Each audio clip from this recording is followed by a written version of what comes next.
Season 1, Episode 6 of Interior Creature in Communion. I'm Jaclyn Michelle. I am so honored you're here, and I cannot wait for you to hear this week's conversation. Each week, I sit in communion with a member of the Interior Creature community just to talk about the work of deconditioning, of exploring every little nook and cranny of our birth charts, and that process of moving from intellectual epiphanies to actual embodiment of the highest and most compassionate frequencies of those energies within our charts. Another thing to note, everyone whom I sit with in communion is given a pseudonym just to protect their privacy and to create that safe container that allows for vulnerability and honesty. Today, I want to share my conversation with Lillian. She's a 3-5 manifesting generator with sacral authority and the writing will cross the sleeping phoenix in gate 20. Over the course of our conversation, Lillian and I talked about the importance of authenticity, of trusting our own timing, and our hopes for the Age of Aquarius. We're going to drop into the conversation right after I thanked her for sitting down with me, and I asked her about her human design experiment thus far. Well, I'm pretty new to human design. I had another, I'm a novelist, and I had another writer friend who is very good at manifesting her dreams. It seems I really look up to her, and she is into human design and told me about it. And so I've been doing some exploration, and it's matched up with a lot of things I already knew about myself, including the fact that I'm a very introverted, self-directed sort of person, not really too surprising for a writer, but I am getting to this point in my career where I'm wanting to, be in the public eye in maybe a bigger way, connect more with readers, connect more with my public. I hate that, but Yeah, it's part of the business, right? Yeah. Just generally be perceived, which writers don't love to do, but it is part of the business. So yeah, I'm curious what in my chart might give me some direction in that area. One of the first things that I noticed when I was kind of pulling up your chart and kind of looking at all the different parts and pieces, and for those of you who are listening and can't see her chart, Lillian is a manifesting generator. She has sacral authority, but she has a split in her definition. She's got her throat, herself, and her sacral defined. She also has her spleen and her root defined, but those circuits are not kind of in connection with one another. So there is that kind of split in decision making. But one of the things that she does have going on for her is you have a lot of things going on for you, but you have the channel of charisma, the channel of awakening, and the channel of exploration. So those 20 to 10 to 34 kind of triple gates that make those three different channels. You have that kind of connecting your throat to yourself, to your sacral, in addition to the channel of inspiration, which is a great thing to have as a writer. Plus, you've got this channel of struggle. So the first thing that jumped out to me just when I was looking at your chart was that channel of struggle, right? And so the channel of struggle is kind of what you indicated when you wrote to me about coming on the podcast, just this individual circuitry. Like the channel of struggle is really about what gives me purpose, what feels purposeful, meaningful, of service, what gets me out of bed every day.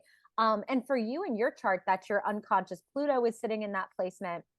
We've also got your conscious Jupiter, which is, abundance, which is the planet of expansion, and Pluto, with gate 28 being, the planet of transformation. How is that kind of, manifested in your life so far? What's your relationship to purpose, to, having, a career that feels more like a calling? It's been kind of a long road. I started writing I'm in my late 30s now, and I started writing a little over 10 years ago, and it was a lot of struggle. I had a first book that I revised over and over and over again, and I collected over 100 rejections on that book. I finally got published with a different book a few years after that, and then a few years ago I left my day job. I'd been planning it for a while. I had this whole plan and then the time came that I had planned to leave my day job, which was March 2020. So I did it anyway. And then for the last several years, I've been struggling to finish my next book. I'm actually in a better place with it now, but it felt like all of this trial and error and just who am I? What do I want to write? What kind of author do I want to be? What kind of I was going back and forth between genres. I was just all over the place. I feel like I've settled a little bit more now, but that does seem to be my process where I just have to try a million things, which I know my 3-5 is related to that too.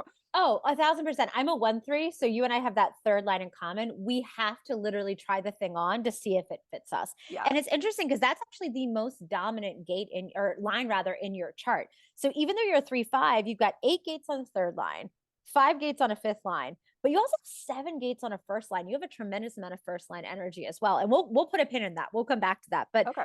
what I thought was so fascinating was this third line energy of this like you and I kind of need to like get our hands dirty, get up to our elbows in it, try it on, experiment with it, see what works, what doesn't. And we kind of also need that breath and space and time to do so. Or it's hard for us to figure out what's ours, what's not. So that actually becomes like a really integral part of our process is that like trying on that dress up period, if you will. Like I have to kind of try it on, see what fits and what doesn't. So that's something you want to make sure that you're not like, that's not something you want to like, I guess, let go of or negate or try to like soothe. It's almost like this is part of what I need to be the best version of me. So how do I carve out the breath and space and time that allows me to do that kind of trial and error process? Yeah, and I'm very happy in that process. I mean, part of the reason that I love writing is the revision process. It's like you Yeah. create something that's really shitty and then you make it better through many, many passes of revision. I think I struggle with, I mean, we all have to live under capitalism Yeah. and just I'll be very happily struggling with my work and thriving and everything. And then I'm like, oh crap, I have to make money. What do I do?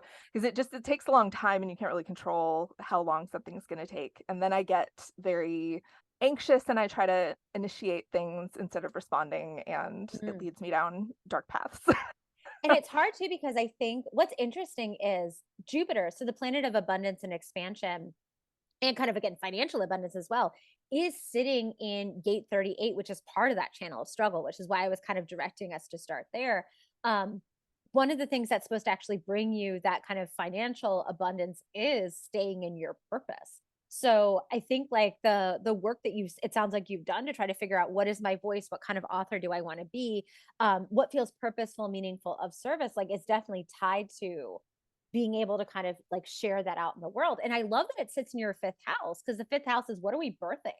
What are we Mhm. creating? And like, what is a novel but a baby that we're like bringing out into the world, right? Like, it's our Yeah. creative baby that we're birthing, right? So I think like, and again, that's sitting on your third line of this kind of play, trial and error, creativity, experimentation, which I really love for you. And then what's interesting too is the fact that the other half of that channel is in your unconscious, but it's in this planet of transformation. So Pluto's themes are like death and rebirth, catalyzing transformation, truth. How do they kind of tie together with like your either your writing process or your calling? Like, do you find that those themes are kind of resonant in what you're creating? Yeah, I do think my writing career, my writing process, it's pushed me to know myself better and to deal with a lot of, I mean, really to do a lot of shadow work in order to write what I wanted to write.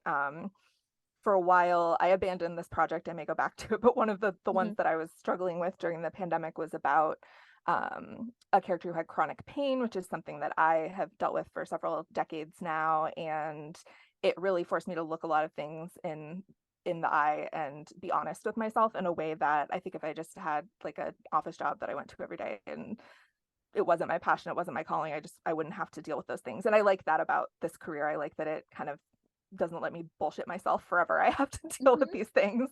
Yeah. And it's funny because one other thing that just jumped out at me in your chart as well is your own timing being such a critical part of your happiness and your joy. You have both gate 5 and gate 9 activated in your sacral. And as a manifesting generator, so not only is there this kind of like specter of what do I give my physical energy to? Like, I want to be busy, but how busy do I want to be? Am I keeping myself busy just to be busy, or am I giving my physical energy to something that really gives me joy? There's also this other kind of layer to it in your chart, especially that has to do with timing. Gate 9 is like, how do we structure our time? So on a daily basis, that could be like your writing process. And I know there's like tons of, you know, God, like advice out there for how often you should write and when you should write and how structured that time should be. Like part of that for you is you figuring that out for yourself, like figuring out how do you want to structure time in a way that feels really supportive to you. But then there's also gate 5, which is like your timing on the macro and on the micro. Like, so, when do you bring out that third, that fourth, that fifth novel? Like, when do you Like, what are you working on and when are you working on it? Like, there's the, external timeline that the world seems to have us on, but then there's also this personal timeline for you. And I thought that was so interesting because those are both Uranus placements in your chart. So gate 5 is your conscious and your unconscious Uranus. And Uranus is the planet of disruption. Uranus is the planet of the unexpected. Uranus doesn't want us to like do things the way we've always done them. Uranus is like, let's get out of that box. Let's try to kind of shake things up and see, what feels more authentic. So I think one of the things that was kind of striking out to me, or just like jumping out to me as I was looking at your chart, was like, I almost feel like you're wired to create works of art, like novels, literature, whatever you're writing, in a way that feels so radically authentic and like such a personal calling that maybe doesn't have to do with the public, if that makes sense. Not that you're not meant to publish. Like, I totally feel like your work is meant to be out there and shared, but I almost think of it as like, what's that Italian author? Ferrante, the one who has like my Oh, brilliant Elena Ferrante, yeah. yeah. Isn't Mm. she notoriously reclusive? Like, she's very private from what I understand, right? She's very kind of like, she'll give interviews, but it's very like how much access people to have to her is very Mhm. different. And I almost feel like not that you need to model your writing career off of her, but I think your own timing, your own pacing, and like your own timetable, it almost kind of has to happen on your terms for you to write the thing that's going to be the legacy you want it to be. Does that make sense?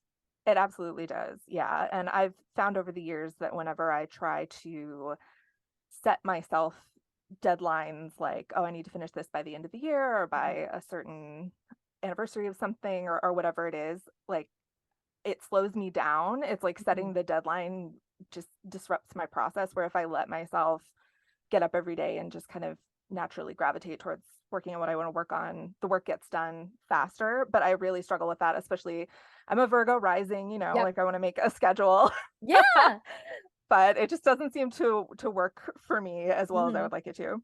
Oh, I hear it. My progress moon just moved into Virgo, and my moon is normally in Pisces. So it's been Uh, this weird, like, wanting structure, but my Pisces natal moon is like, but I want to just flow. So I totally understand the whole kind of like, how do we make that work? I guess one of the things I'm wondering about is like, there we almost have this like real world need, obviously, to put a roof over our head, food on the table, etc.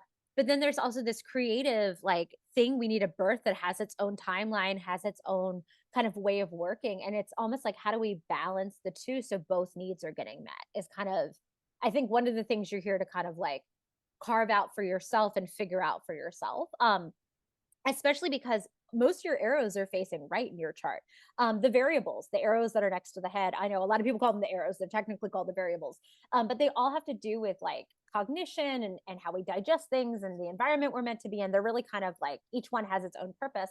I also read them holistically because one of the things I've noticed is that people who have more of their arrows facing right are more kind of ready for the systems we're building in the new paradigm than folks who have a lot of left facing arrows. Like left facing arrows is kind of very structured, very rigid, kind of like the traditional Virgo. It would almost be like the Virgo rising, kind of going like, I want everything to be structured and very Capricorn like, and like we've got systems, we've mhm. got rituals, etc. But the new paradigm is more abstract. It's more community centered. It's more heart centered. It's more creatively generated. And so it's almost like there's this like one little arrow of yours, your top left arrow that's like facing left, that's going, okay, I have the skill set I need to navigate the old paradigm because that's what I've spent the most of my life in. But in human design, we know we've got these like global cycles. We're ushering in a new one in 2027, what astrologers call like the age of Aquarius, right? We're kind of, on the threshold of it right now, trying to build these new systems. And just like with Pluto moving into Aquarius this year, we don't have, we've never experienced that as a culture before. So social systems are being disrupted, the technology is being disrupted. We're kind of like building this new, I guess, this new world of what we want work to look like, what we want relationships to look like. And I almost feel with all of your, like these three arrows facing to the right, three of your variables facing that kind of abstract energy, they're ready for something that doesn't exist yet. So you're almost a little ahead of your time. A lot of folks with the right facing arrows like kind of identify with feeling like little aliens because it's like you're wired to work in a way that the world has not caught up to yet. That is really interesting. Huh. Yeah. So one thing to think about too is like almost like let's get aspirational with it. So instead of like I know your question kind of almost started off with like we know the way the paradigm exists right now is that like authors need to be public. They need to be tweeting or have a social media following. And it's like, I've even seen like, authors getting manuscripts rejected because they don't have enough followers or whatever on whatever Mhm. stupid platform. We're almost saying like, do we want to play by the rules of the old paradigm? Or do we want to lean into the gifts of your chart, which are all, like you mentioned in your email to me, like individual circuits? Do we want to lean into the things that makes you unique and special and like an authentic, unique individual voice, and allow those to be the things that give you the permission to give the biggest gift you can to the world that's so radically authentic and so radically you? Yeah, I feel like a big pull towards I don't know. I'm on, I'm on Instagram and Twitter and whatever. Mhm. I have like the last couple months not really been posting, and I've just been thinking about like what do I really want to be posting here? What do I want to be sharing? Mhm. But there's this fear element of if I'm not on there, I'm not visible, I'm not. But it feels so inauthentic to me, and it Yeah. distracts me from what I really want to be doing because I just feel like I'm being this fake person, and I don't know. Like I don't know if there's a way that I could do that authentically, or if I just need to say like screw all of this. I'm gonna do my own thing, and like when I think Yeah. about those authors who are reclusive, I'm so jealous of them. I'm like, oh, the dream. I know, right? Like, I want to go find my little island off the coast of Maine and a little cabin and just like right there forever. And then, show up every once in a while to turn in a manuscript. That sounds That sounds beautiful, so right? amazing. I Yes. know. And we can create that though. That's the beauty, I think, of this Aquarian age, is that we can kind of like create those systems. One of the things I thought was so cool in your chart is those three channels I mentioned, that like charisma, awakening, exploration. Because really what that circuit is trying to get you to do is really examine what gives you physical joy. And your gate 34 is your conscious earth. And the conscious earth and human design and in the gene keys is the thing that we need to kind of like anchor ourselves in really deeply to be able to show up as our incarnation cross, which for you is the sleeping phoenix, which I effing love for what we're talking about, right? Because it's all about rebirth and how you kind of rise from the ashes of anything that feels like difficult or challenging or chaotic or, devastating or whatever it is. Like you rise again, reborn, bigger, stronger, faster, right? Like it's like you always kind of like, yeah, you might still self-immolate, but you rise again, right? So there's this tenacity, this grit, but also this like leveling up that happens every time you face like disappointment, right? And so gate 34 is there to anchor you in your joy. It's this gate in the sacral called the gate of power.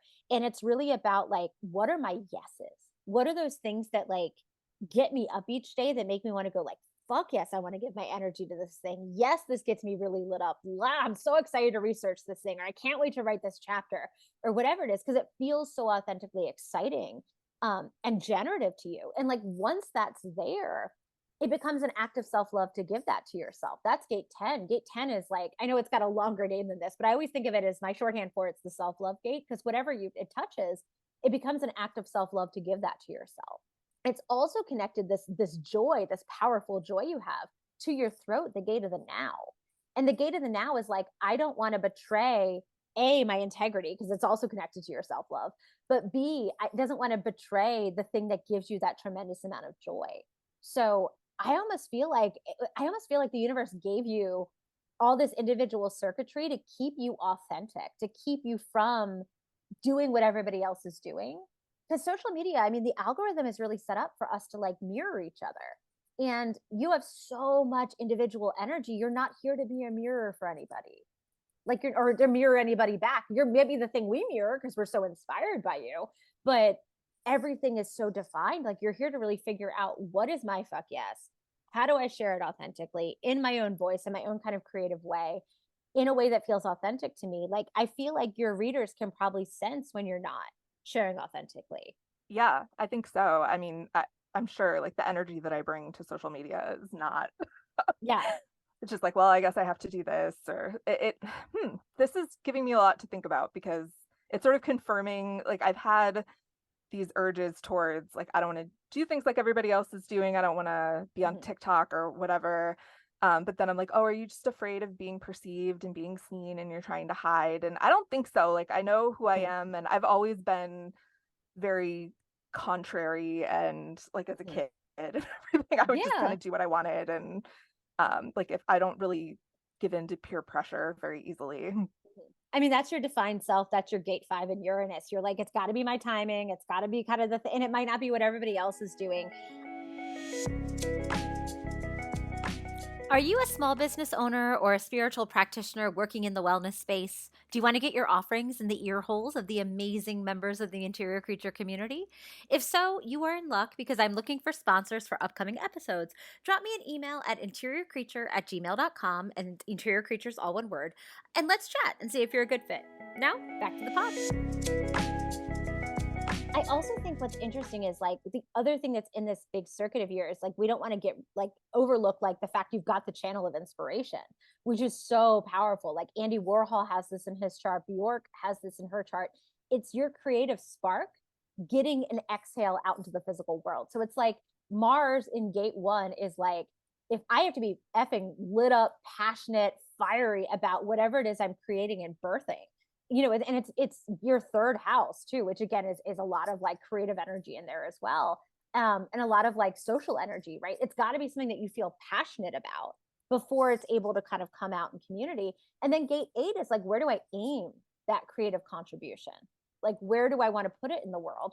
And that's a Venus placement for you. I feel like it's got to be like the right relationships, the right community. So I almost think this is a challenge to you to decide like what platform, because there are so many these days, what platform is the one that feels the most authentic to share on? I mean, it could be having a Substack, it could be, you know, creating a YouTube channel, it could be, you know, Twitter, because that's a writing platform and all my energy goes there and not on Instagram or whatever it is. Because we almost it's funny, one of the themes I was reading about yesterday from an astrologer I follow is rethinking kind of our connection to social media, because he feels like something's going to happen with it that's disruptive during this kind of Pluto and Aquarius like little we get from I believe it's from like March to June this year, we get to experience Pluto kind of moving into Aquarius, and it moves back into Capricorn, and it kind of like dips in and out for the next few years. But one of the things that he was predicting was like disruptions in social networks, the way we use social media, etc. And a lot of us who have businesses that are based in, you know, us sharing our work on these social platforms, like we need to think about what happens if those are taken away. Like, what are we going to do? Can our business still survive? And so for you, I think it's a challenge or an opportunity really to think about what is it that feels like a get to. That's the way I want to share, because that's when I'm going to be able to share my most authentic voice. It's going to feel a lot like me. It's going to lean into that channel of charisma, awakening, exploration. It's going to feel incredibly authentic and joyful to create. Does it feel like a creative contribution I want to make? And this channel of struggle, it'll feel purposeful. And if it kind of scratches all of those or I guess I was trying to say scratches all those itches and checks all those boxes at the same time. I have an open throat, so like it gets messy over here. But I think if it does those things, like that's going to be the thing that's the most magnetic. Okay, interesting. Yeah, I have my astrology bestie also recently said something about how I was talking to her about this struggle I have with social media, and she was like, yeah, I just think there's going to be so much disruption. There's not a lot of reason to invest in a certain platform right at this moment. Like, wait a few months and there's going to be something new that we don't even can even predict or don't even know what it is yet. That's so exciting. I'm excited for the Age of Aquarius. Like, bring it on. Yeah, me too. I'm like so excited. It's funny. I'm wired kind of opposite. I have like 3 of my arrows facing left and 1 facing right. And that little arrow facing right is like really wants that new age. The left is like, I'm kind of done with some of these old structures that like aren't really serving us. But I feel like we each have a different kind of role to play as we make that transition. Some of us are here to like really understand the old structure so we know what to get rid of. And some of us are here to build the new. And like you're very much on that end of the spectrum that's like building the new. So I think it's almost permission for you to get really creative with, you know, really what is it that gives you joy? And let me lean into that. As opposed to trying to like show up in the way that everybody else has traditionally shown up. Like that's about to combust anyway. So why waste that energy? And I thought that was interesting. And what another thing that's cool in your chart is this kind of like connection to play and skill, which I thought was so interesting. Your North Node, South Node journey in both your conscious and your unconscious is really interesting. So in the conscious part of your chart, your South Node is sitting in gate 9, which is all about, again, like how we structure time, like how we kind of like organize our days, our months, our weeks, our years in a way that feels like our own timing. And that's sitting in your South Node. So it'd be interesting to think about like childhood conditioning around timing and like the way a day was supposed to be structured or like what productivity looked like. So how is that kind of for you as a kid, and how have you found that like translating to you as an adult and how you structure time?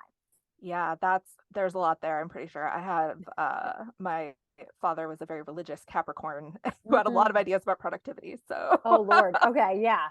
we don't have to get into all of that, but that's Oh what came no. up for me just now. Yeah. So there's probably some of that that's still hanging around that's making it feel like it was funny. I was talking to someone the other day, a client who just started working remotely, and she feels this guilt when she's not at her desk at 9 and leaving it at 5:30, even though like working remotely gives you that plasticity and freedom to kind of like create your work patterns or work in accordance to what your body is saying. So that would be an interesting thing for you to kind of unpack, because it's also in Sagittarius, gate 9, and Sagittarius does have kind of like a fiery playful energy to it as well, that you can kind of explore like what are those rhythms that actually feel good to me, and like maybe productivity looks different than it did for my very Capricorn father who had like very specific ideas about productivity. um and it's interesting because it's basically setting the stage for you to step into your north node, which is the gate of skill. um Gate 16 in your throat center wants to be like really good at whatever it gives its energy to. And for you, that probably is the talent of writing, the talent of storytelling, the talent of like creating these really compelling narratives and characters, and they're readable and like all that good stuff. Like the timing has to be there to support the skill coming out, because that's the kind of journey we take from south to north node. So do you see a connection in your life between like the way you structure your time and the way you're able to kind of steward that skill? Yeah, definitely. I like the more I try to structure, it's kind of like the same thing with when I was talking about the deadlines. The more I try Mm-hmm. to structure, and I've done everything. I've done like the planner where you write out like every single hour and how you're going to spend it, and I mean all Mm-hmm. of that Virgo crap. Yep. Yep. Um, but when I just get up in the morning, and I mean my time is totally mine at this point. So I get up in the morning and I just kind of see what I feel like working on that day. Sometimes I want to sit and read for a few hours before I get started with writing, or maybe I want to jump right into it. Like if I just trust that, I get so much more Mm-hmm. done. It's like the scheduling and trying to put restrictions on everything slows me down, trips me up, and then Mm-hmm. I feel guilty all the time because I'm like, well, you said at 10:15 you would be doing Mm-hmm. this. So I'm Yeah. trying to move away from that. Like I just this year actually I stopped using a standard to-do list, and I have this like beautiful astrology planner, and I'll write down kind of like intentions for the day, but I'm not scheduling or having like a to-do list of things to check off, and I've been getting so much more done. And like Yeah. the more my more important work, instead of I think like I would tend to just do all the little easy stuff that I could check off. Yeah, there is that Virgo part of us. Like my Earth is in Virgo. You and I both have our Pisces moon, but like that progressed Virgo moon too. I think you and I are actually born the same year, so we might be having that same like Virgo moon progression happening. It started in like October of this year or November of this year, where all of a sudden that's where our progressed moon was. That might be start some of that quote unquote guilt of like productivity should look a certain way. But I love that gate 9 placement here to just kind of remind you that like no, productivity looks the way you want it to look. We're going to like light the capitalism definition of productivity on fire and say like for what you're doing, especially like the muse visits when the muse is here. Like she kind of picks and chooses when she shows up. So like trying to force creativity into a mold it doesn't feel comfortable in, like that's also not going to help you produce your best work either. So that would be something interesting to kind of think about. And the other, your unconscious south node to north node journey also has to do with timing and play. So gate 5 is like when you hit your kind of big life milestones, doing it on your own timetable, in your own timing, saying yes to things when you actually feel called to and ready to, versus like when someone else has decided like this is where you should be by this point in time. I'm using like giant air quotes, and like getting comfortable with that. And it sounds like if you had a Capricorn father who is religious, I'm sure there are very specific milestones that you are expected to hit at certain times in your life. Yeah, and I pretty much just rejected all of that. Mm-hmm. Like I think that's part of what made me so contrary. I was just like, nope, not Yeah. for me. But that's literally the way you're wired. I always joke gate 5 and 9 are supposed to take like society's timetable, quote unquote, and like crumple it into a little ball, light it on fire, and scatter the ashes to the four winds. Like you're not here to follow anybody else's timing but your own. And finding community and folks that accept that and embrace that and protect that for you is another kind of huge thing. But what's interesting is when you're able to do that, then you step into like the beauty that is gate 35, which is all about play and experimentation. and like trying things on and seeing what fits and seeing what doesn't. Like I always joke, like Gate 35 is kind of like the mascot of the third line. It's very, experimental, playful, like try it, see what happens. And that's what we need as writers too. Even though I don't work in fiction, like we do sometimes have to like try things on, see what works, see what doesn't, to kind of figure out what our voice is going to be or how we want to express the point we're trying to express. Like that play needs to be there. And I just think it's so interesting that both skill and play are standing on the shoulders in your chart of honoring your own timing. Yeah, as you're talking about play and joy and all of that, I mean, I think another thing I struggle with is just feeling like the work that I'm doing is important, like that it matters, that it's not just frivolous. Because sometimes when especially the book that I'm working on now, which I'm really in love with, and like after kind of a lot of false starts, this one's going really well. It's like some days it just doesn't feel like I'm working. It feels like I'm just playing in this sandbox with my characters. And then I have guilt about that. That's like that Puritan work ethic or whatever. Yeah. That's the hard part. That's like the challenge, I think, of being a generator and a manifesting generator, because you and I, like, we were not conditioned to believe that work was supposed to be joyful. In fact, like most of us were given the opposite conditioning that, like, you find a job that pays well or has a certain salary or you get a certain title, and then you start your family, and there's all these like expectations. But for us, like, it's almost like our body is a car and it runs on joy is the gas we put in our car. And like if we don't put joy in the tank, or even worse, we try to fill the tank with something that doesn't work, like diesel, like our car is going to break down, it's going to like fall apart in the side of the road, like that, it's going to catch on fire. Like that's not the way it's meant to work. You and I are meant to put joy in the tank, but again, it's that capitalist conditioning that tells us joy can't be our job. But I think that's another beautiful reason why you've got 3 of those arrows facing right, 3 of your variables, like, running full speed toward the new paradigm, is like, you're here to kind of disrupt that and say, no, my job is supposed to be joyful. The thing that is my calling is it's supposed to feel like play. It's supposed to feel like pleasure. And like, what happens if I try to put that guilt down? And like really allow it to be joyful, playful. And like every day it's like this is my life. This is amazing. I get to do all of this. I get to create these characters. I get to have so much fun as I'm writing. Like how expansive is that? I'm getting like legit chills down my spine as you're saying all of that. Just want you to know. Oh, I mean, it's your purpose. Like Jupiter is what expands us, and like you're in your purpose. Like if writing is the thing that gives you joy, with this channel of inspiration, right? You've got that channel of struggle. You found the thing that's purposeful. Now, granted, there might be times where we have to like freelance or temp or whatever to like roof over our head, food on the table. I get that. But it's almost like that's the temporary, like, it's almost like that's our angel investor to get you to the place where the book, like you write the thing that's like your opus, right? Your magnum opus or whatever it is that you're like, this is so authentically me. It gave me so much joy to write it. It's my voice. It was on my timing, my terms. That's what's going to blow up. Not you having a certain amount of followers or doing performative things that feel like have to. It's like our whole thing is generators. And this took me, I'm still working on this myself, by the way. Like I might sound like I've got all the answers. I'm still absolutely working on this myself. Like the get to versus have to, like we're supposed to live in the get tos. And when we get stuck with the have tos, like a lot of times, if we really kind of source, where is that have to pressure coming from? It's not coming from us. It's coming from like what we're perceiving of the outside world, or we're putting pressure on us based on something we're perceiving. It's not actually pressure there, if that makes sense. Yeah, definitely.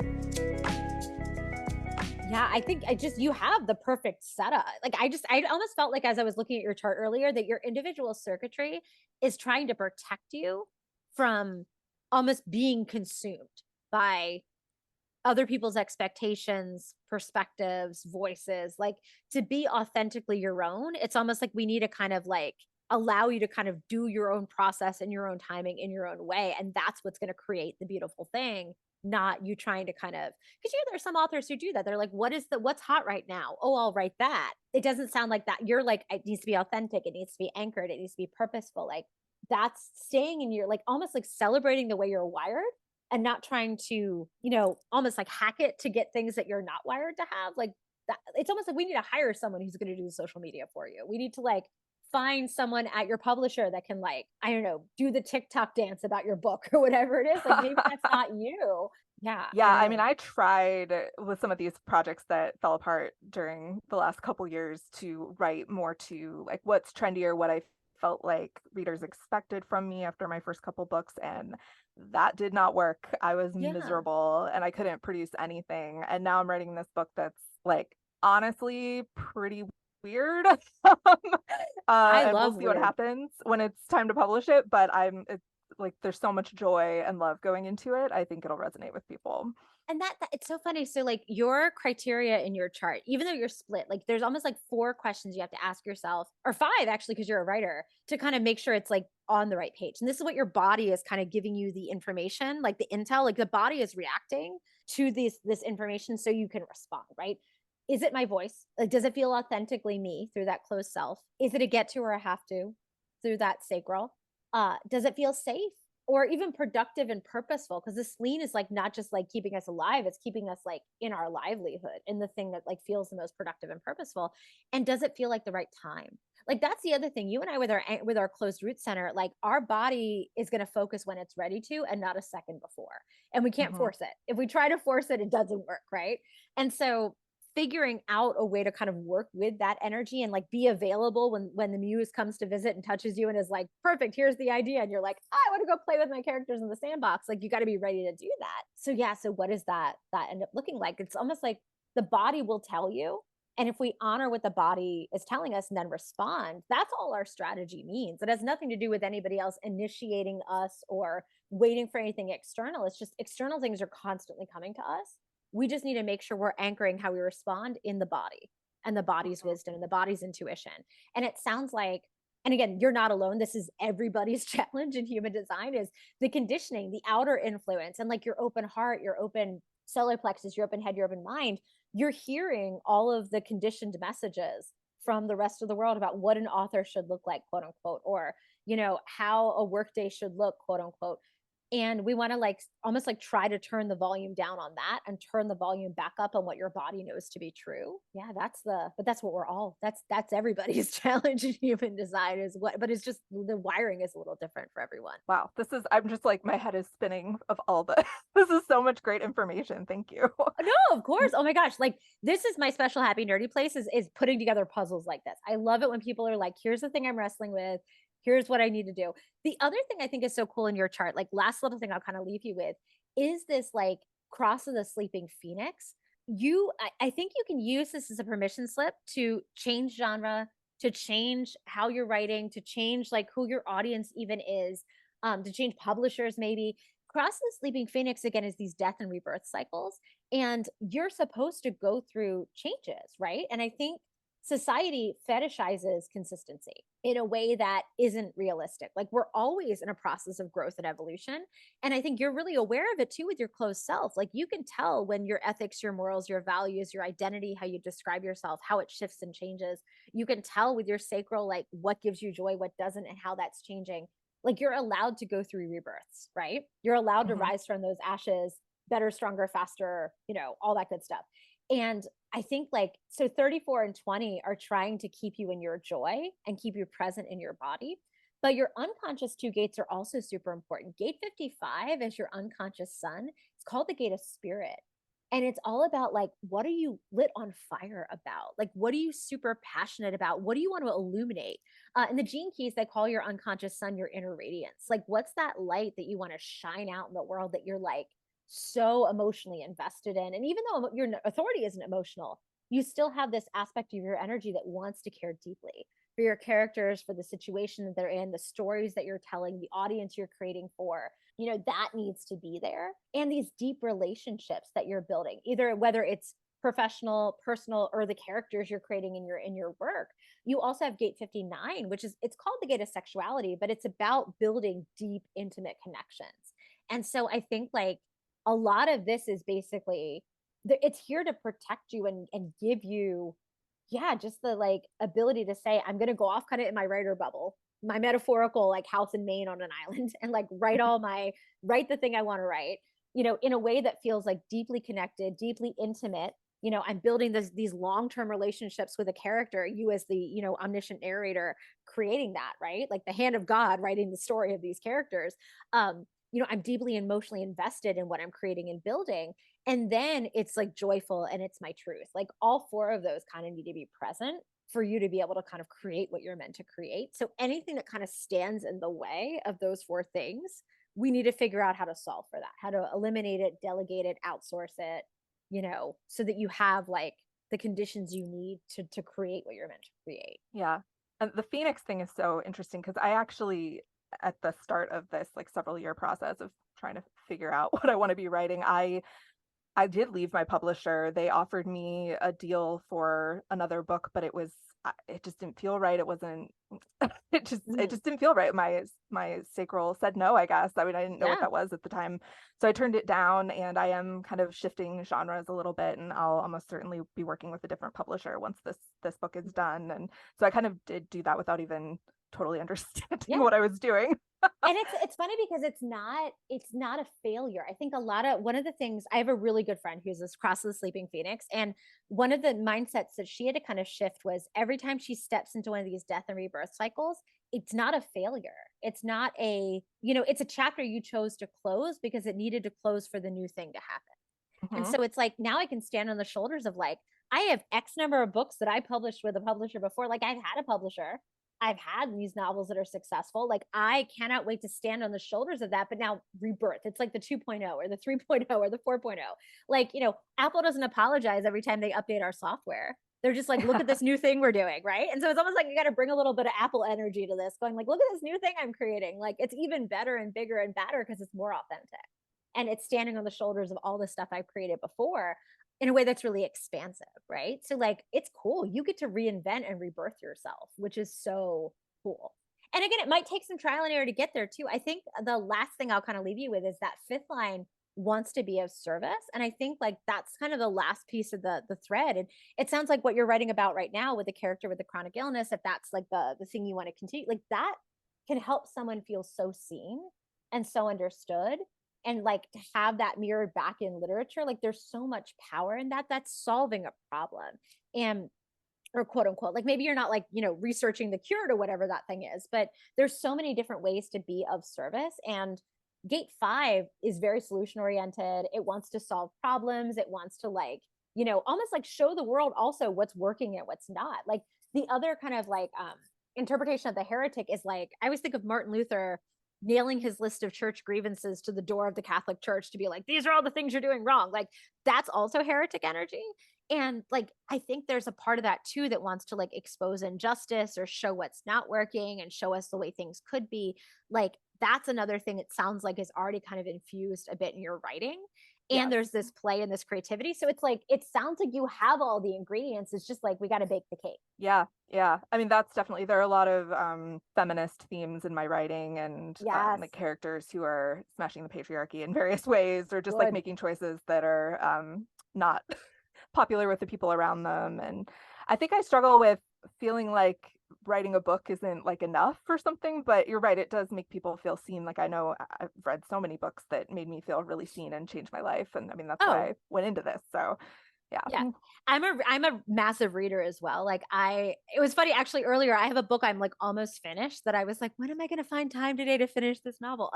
But like we're as readers, we know how impactful even just like reading about a specific character's struggle, or again, it can make us feel seen, feel held. They can be expanders for us. They can show us what's possible. Literature can do that, nonfiction can do that. Like books are powerful, storytellers are powerful. And just because it doesn't fit into I guess what the capitalism values, like artists are like, God, storytellers are some of the first people who had jobs. Like, if you think about it, like, what were we doing around the fire when we were, I don't know, hiding from the woolly mammoth in our cave? We were telling stories. And so just because society hasn't, I think individuals value it. Maybe society hasn't told us it's, but it is valuable. And it's like that, if that's the purpose, like that's the shift to the Aquarian age too, is like we're doing things like if I can give myself the gift of giving my energy to the thing that gives me supreme joy and ultimate joy and just like feel super fulfilling and purposeful, then I can show up best for other people. And it's like that's how we're going to create these societies that are really heterarchical and supportive, is by everyone giving themselves that gift and not just some of us.